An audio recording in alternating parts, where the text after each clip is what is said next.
stats. So we're going to describe the measures of center and variation in data sets today. I decided to do both of these in one video, but you will have two assignments on them, one on centers and one on variation. And then deciding which measure of center, which measure of variation to use. Okay, so the first, what you're going to do tomorrow is all going to be about measures of center. So these are your three main measures of center: mean, median, and mode. Most of you have already, well, I hope all of you have at least seen mean, median, and mode in middle school. Maybe they didn't go into why you'd use the different ones or what their symbols are, so I want to do that, okay? So mean, if you're talking about a sample, which most of the time you are, right? You're not talking about every single person. It's called X bar. Okay, so that's what's symbol for mean. In your graphing calculator, you can do mean, median, and mode all in your stats button. So if you want to find a video on that, otherwise I'm going to show you Desmos today to work with your assignments, because I think it's a lot faster or simpler. There's less steps, and I think that's going to be easier to explain over the video. Okay, so median in your graphing calculator would just look like this. It would say mean. And mode would obviously just say mode or mod. Okay, because it only uses three letters, right? So there's a hey diddle diddle saying that kind of works with this. It's hey diddle diddle. The median is the middle. You add and divide for the mean. The mode is the number you see the most, and the range is the distance between. But range is part of variation, so we'll go to there in a second. Okay, so you're gonna get data sets like this.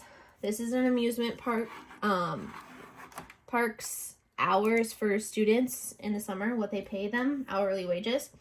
And it says find the mean, median, and mode. So if I was gonna find the mean or X bar, what I would do is I'd take 16.5 plus 8.75 plus all of the numbers all the way up until I got to this last one. And then I would divide by how many numbers there are. So there's 4 here and 4 here, so that's 8. And if I actually did all of this out with these numbers, I would get 9.65. And I'd want to round to hundreds because that's what we talk about for money, right?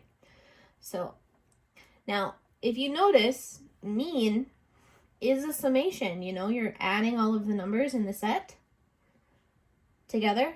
So really, you'll see that when we talk about the measure of variation that goes with mean, that it is a summation, okay?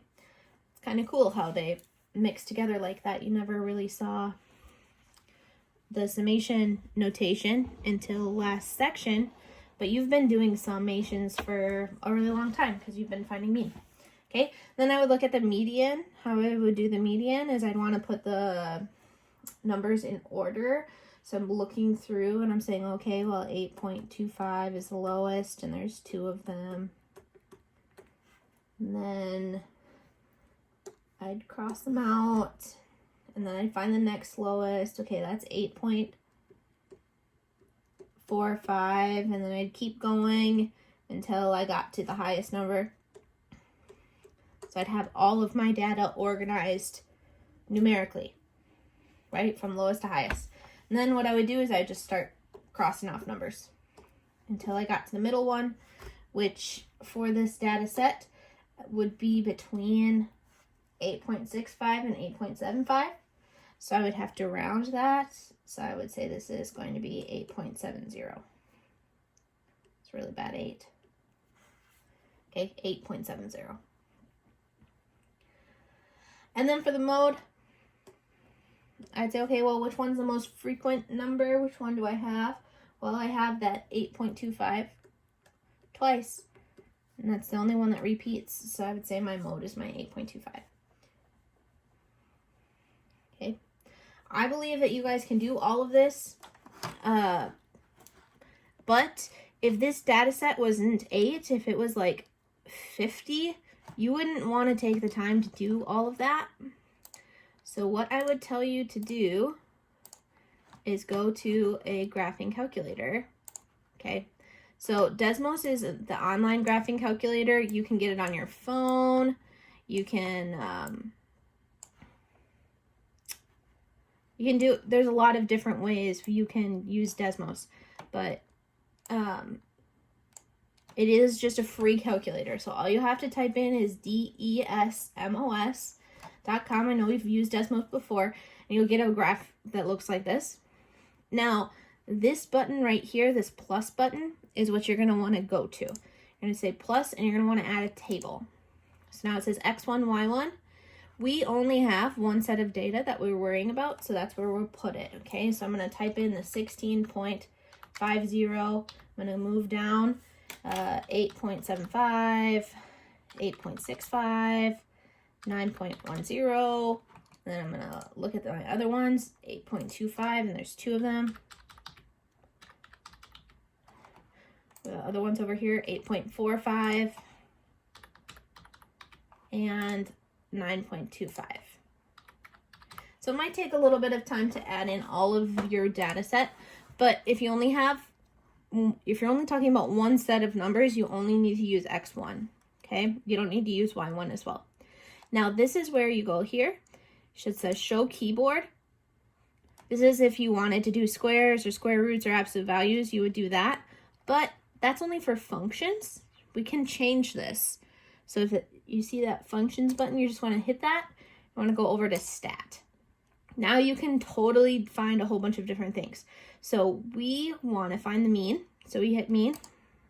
Oh, I should probably be, you don't want to be in your thing. You want to be in the second one, okay? And you go to mean. And now it's going to ask you what data set do you want to use. This is where you have to do X1. And it will give you the mean. That was the 9.65 that we had before. If we want to know the median, we go back and we go median. And we say X1. And it'll give us the median.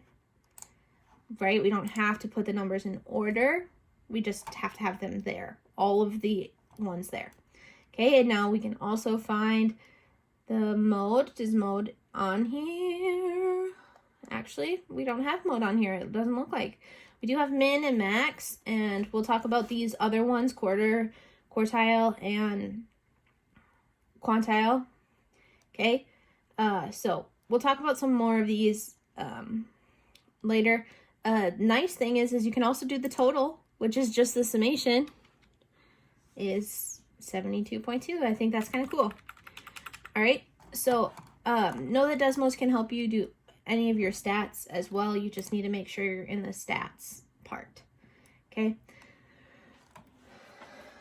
All right. So going back to our table here, I want to make this bigger. Okay. Now the next one, what's going to happen? It says, how does the additional value affect the mean, median, and mode? Okay. So what this happens, it says the park hires another student at an hourly wage of 8.45. Now this is where what I would do is, if I was doing it by hand, I'd have to re-type in all of these calculations.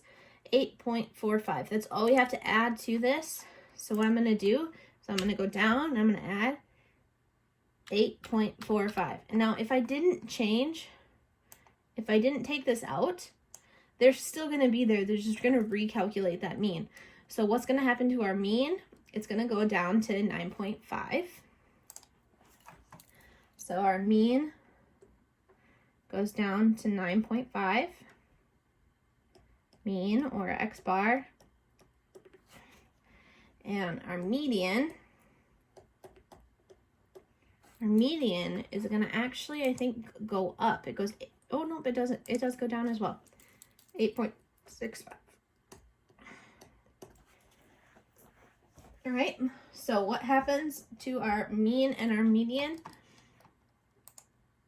They're going down a little bit because we're adding a lower number. So that's what I would say. Well, I'd say, well, they went down because the hourly wage added was lower than the mean and median before. Okay, now this is the thing that gets tricky. Which measure of center best represents the data? This is where you have to look at what data is going to have. Is there a data set or a data point that's really changing the information, right?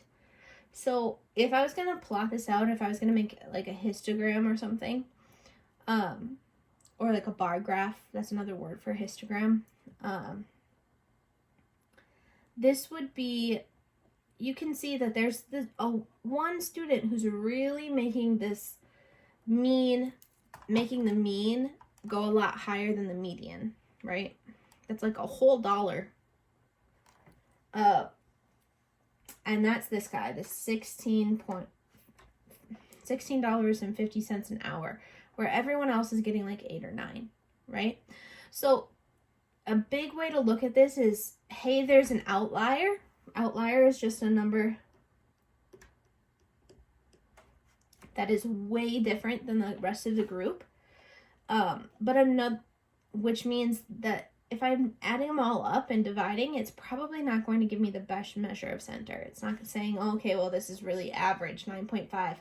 9.5 is higher than everybody. This is the mean, and it's higher than every other person that works here, right? So that's really not the best measure of center. I would probably say the median is the best measure of center for this data set. Okay. Now, when are you going to choose the median instead of the mean? When the mean and median are different, are very different.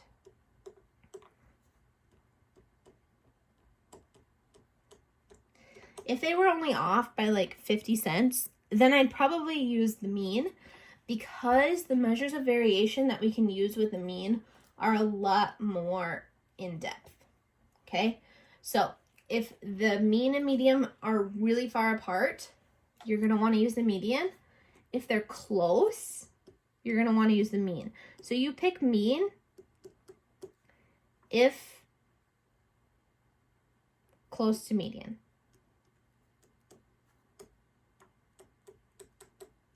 Now, when do you pick mode? Now, this is kind of the one that's really silly. You don't ever pick the mode for number values, number representations, or numerical data. You pick the mode when you're talking about quantitative data, okay? Which means, I'm going to write that out, quantitative. Okay, these would be qualitative data. Just means they have numbers that go along with them. The mode, we have to use quantitative. So like if you did what's your favorite color, or what's your favorite ice cream or something like that, that's when you'd have to say, okay, well, the best measure of center here is the mode, is the most frequent number. That's kind of like what we're basing everything else off of, right? We're saying, oh, well, this one's only 2 less than that, or this one's only a few less than that, right? So when you're talking about numbers like that, when you're talking about data that they didn't actually give you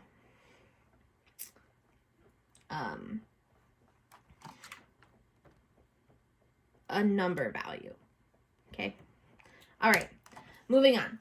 So it says, consider example 1, identify the outlier. We did that. That's that 16.5.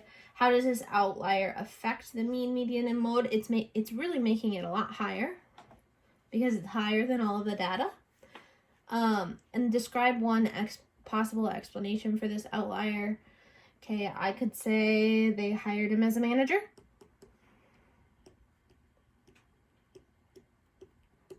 And the other ones are just workers. I could also say they've been there for a long time.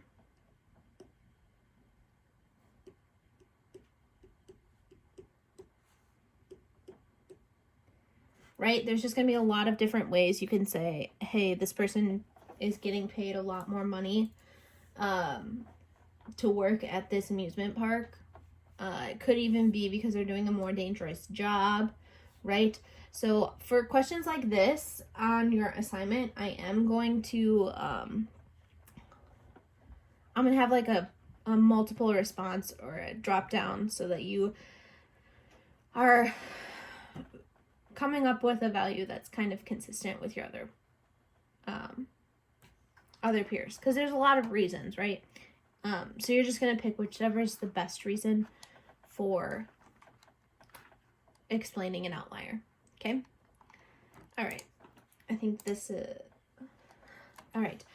So this is number 2. It's the same idea, so we're just going to skip this because I don't want to take up too much of your time. Okay, so now we're on measures of variation. As I've kind of alluded to, the first one is range. How do you find the range? You just take the highest minus the lowest, and that's your range, right?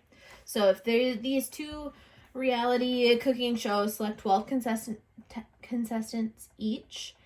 The ages of the contestants are shown in the tables. Find the age of the shows and compare them, okay? So for show 1, I'm looking through this list and I'm saying, okay, well, 19 is definitely the lowest here.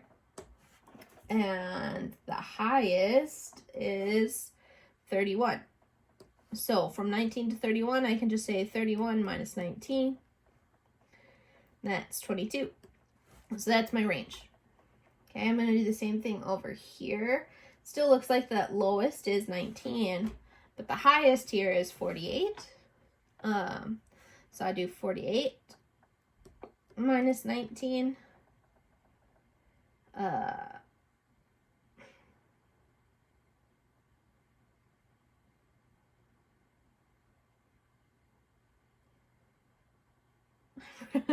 I'm really sorry, guys.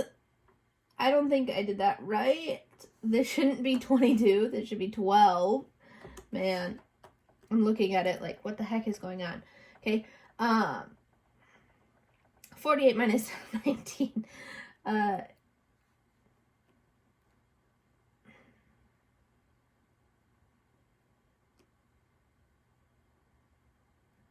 the heck is going on?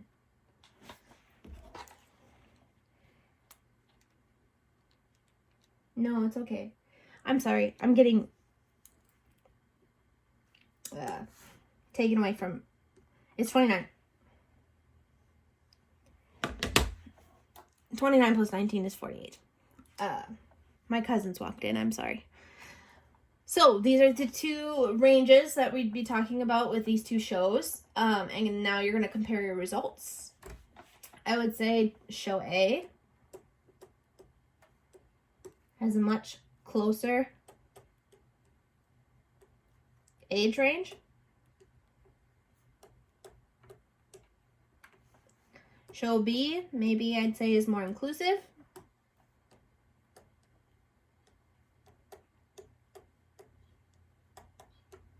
Because their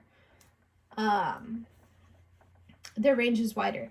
Now, really, range isn't really the most important measure of variation. It's interquartile ranges and stuff like that. So we'll talk more about that on Friday, but know that range is like a major portion. Which measure of variation goes with range? Well, range actually relates to the median. So if you ever pick the median as the best measure of center, you better pick the range as the best measure of variation. Okay, those 2 go together. If you're saying there's an outlier, this doesn't really work for this data set, we're going to want to talk about the range and how that's affecting it, and the interquartile range, and we're going to break it up and do a whole bunch more of stuff with it, and we're going to make dot plots and stuff. We would use the median for that, and the range would go work with that. Okay, so if I'm looking at these 2 shows, I'm definitely seeing that show B has an outlier. That 48 is a lot higher than anyone else in the competition. So I would definitely use range and standard deviation for show B. But because the ranges on show A are really close, like there's only 12, it's really short, I don't think I'm going to get a lot of information from that interquartile range. So what I'm going to want to do is I'm going to want to use the mean for this set, right? Because my mean and my median would be really close to each other. Okay, so what measure of variation goes with mean? That measure of variation is actually called standard deviation. Okay, what it does is it shows how the numbers deviate, or how the numbers get away from the center of the data set. Okay, so it's a numerical data set that shows the measure of how much the typical value of the data set differs from the mean. So it's saying, okay, well, it's about this much. Most of the information is between this much information of that number. Okay, so now the symbol for standard deviation is this. Okay, you'll see that on your, you'll probably see that on the ACT. Maybe you did. If you're talking about standard deviation, and on your graphing calculators, that's what it would look like. Okay, now what does it represent? It represents the sum of the squares divided by n. So this square root is the square root of the sum of the numbers in the data set.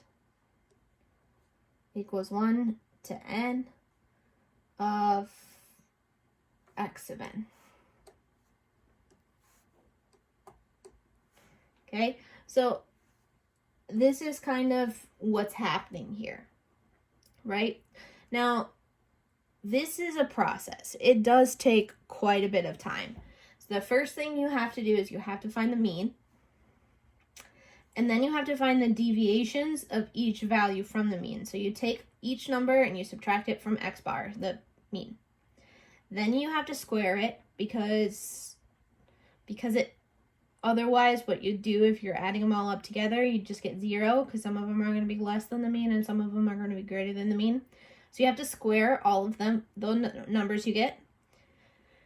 And what that's called is the variance. Okay? So now you have to find the mean of the square deviations, that's the variance. And then you take the square root of the variance. Okay? So what does that even look like? What does that mean? Okay, so if we're going to do that for group A, remember, because group B, we would want to use range because there's an outlier, so this one does not work for mean. What I do is I put all of them in a list, and I'd say, okay, well, now I've got to find the mean, which they did. They found that as x bar, which is 25. So then what they did is they said, okay, well, what's 20 minus 25? Well, that's negative 5. And they did that for every single one in the data set. Okay, now you see there's some positive numbers and some negative numbers.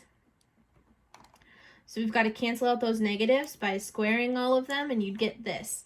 Now this isn't even all of it. This is where we were at for just the sum of the squares, right?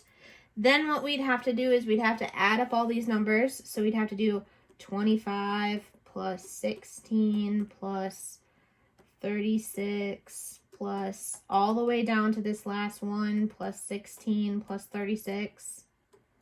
And we'd have to divide by the number of people that are in the show. So this would be 12. Okay? So we'd have to find that. And then we would have to take the square root of that. Undo. That, which if you actually did that with this data set, you'd get 17.7. And after that, you'd take the square root of it. So I'd get the square root of 17.7. And I'd say, okay, well, that's 4.2, right? So about 4.2. So I would have to do all of this work for each number in the set, right? So standard deviation is a very complicated mathematical process that shows a lot of information. Okay, so this right here, if I just say the standard deviation is 4.2, what that's saying is between the mean, 25, if I go 4.2 above or 4.2 below, I'm going to have most of the people in the contest. So if I say, okay, well, 29 to 20.8, so I'm just going to say 21 because you can't have 0.2 of a person, right? So between 21 and 29, most of the people are between 21 and 29. Now, if I try to see how many people are not in that range, I've got 1, 2, 3, right? So only 3 people aren't in this range for standard deviation. Okay, now really we talk about first deviation, second deviation, and third deviation. So we'll get into more of that later on, but that's what this standard deviation is saying. It's saying between the mean, most of the people are within 4.2. Okay, now you can do this on Desmos, so I want to show you that. I know it's not going to be with this data set. It's going to be back with this section 1. If I want to talk about the mean, now technically this wouldn't be a very good representation, right? Because we have an outlier here when we'd want to use the median. But I can go back into, remember, so right down here, it's this show keyboard. And I'd want to go over to stats. Okay. Oh, I want to be down in the second one. I go over to stats. If I want to find the standard deviation, I go to the STDEV, and all I have to do is type in X1, and it'll give me my standard deviation. So this one is saying, okay, within the mean, what's the mean here again? Let's try the mean again.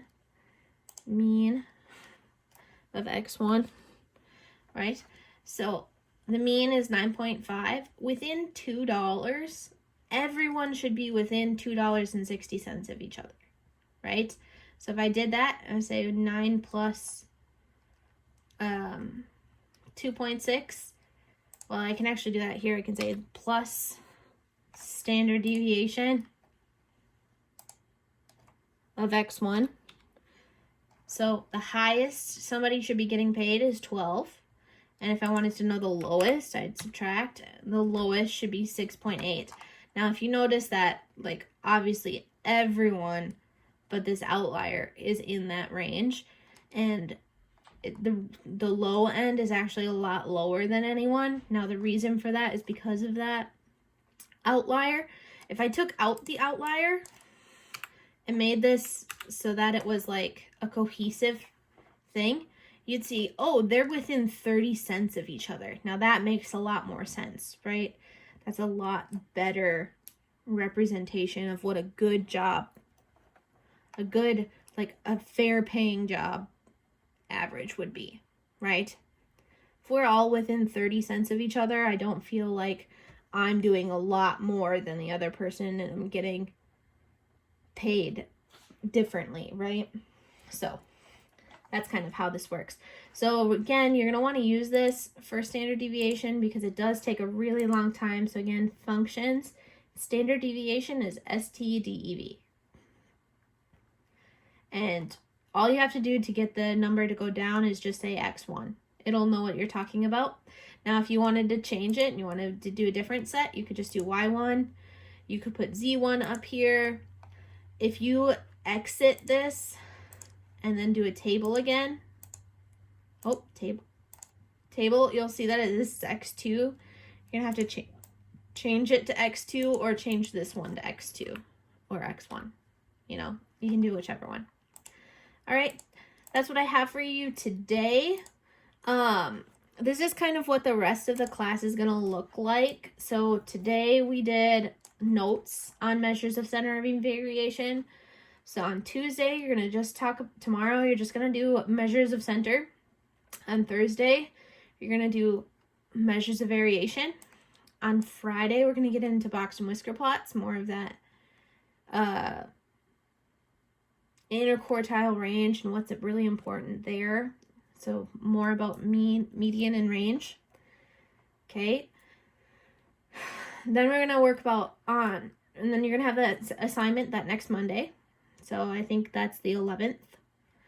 The 12th, we'll do shapes of distribution. We'll skip Wednesday. Thursday that week, we'll do distribution assignment. Friday, we're gonna get back. This kind of works with median and mean. We're gonna get back into mean on Friday, and the following Monday, this Monday is the 18th. We're gonna talk about normal distributions and how they're related. This has a lot to do with the standard deviation. Okay, and then after we do that, we'll do choosing a data display. Like, how do you really pick the best data display to, or the best kind of graph to display your data? Or how do people manipulate graphs to say what they want? That's going to be Tuesday and Thursday. And then Friday, we're going to do the test on this. Now, I know I'm trying to get all of these videos up, but they are really taking a long time. So, not necessarily to make. I mean, yes, to make. I probably restart these videos at least 3 times to make them. But I already have the box and whisker one and the shapes of the distributions.